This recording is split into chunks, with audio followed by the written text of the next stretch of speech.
The woman who pleaded guilty to starving her child to death because he would not say amen was sentenced in court today. The child's remains were found in a suitcase in Philadelphia last year. 11 News I-Team reporter Barry Sims is live outside Mitchell Courthouse today with more on this unusual story. Barry? Well, the mother is part of a religious group. She pleaded guilty today. She would only agree to the plea bargain if it contained a so-called resurrection clause. Hi, I got you on the camera. Tender moments between a mother and her young son. But prosecutors claim 2-year-old Javon Thompson was denied food and water because he stopped saying amen at mealtimes. He died. Now his mother, 22-year-old Rhea Ramkissoon, admits her guilt in one of the strangest plea agreements reached in a Maryland court.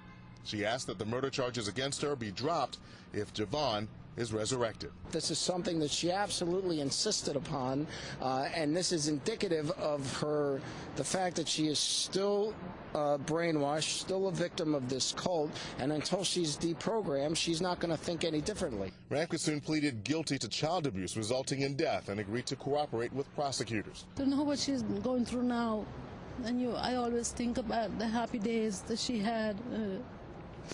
And now she's in a whole different life, you know, and what can we do to help her? You notice she still wouldn't acknowledge that I was there. But she is my child, and I'm never going to give up. No, she's not brainwashed because she talked to me when she was in this so-called cult on the phone. Then she talked to my son. She even met up with my son. Before she even got incarcerated, she seen my son. She even went to my son's house. So how much brainwash is she? Ramkissoon was part of One Mind Ministries. Court charging documents show members of the religious group and their leader, 40-year-old Queen Antoinette, also known as Tony Sloan, prayed for the child to rise again.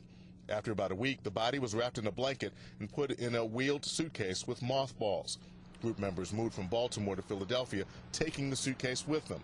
In April 2008, police located a shed in a Philly neighborhood. That's where they found the suitcase with the child's body still inside. This would not be considered a cult except for one fact, that it ended in a tragic, violent way.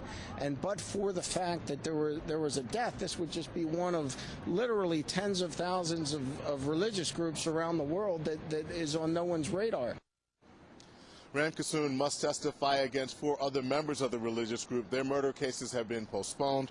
The plea bargain calls for her getting a 20-year sentence with all suspended but time served.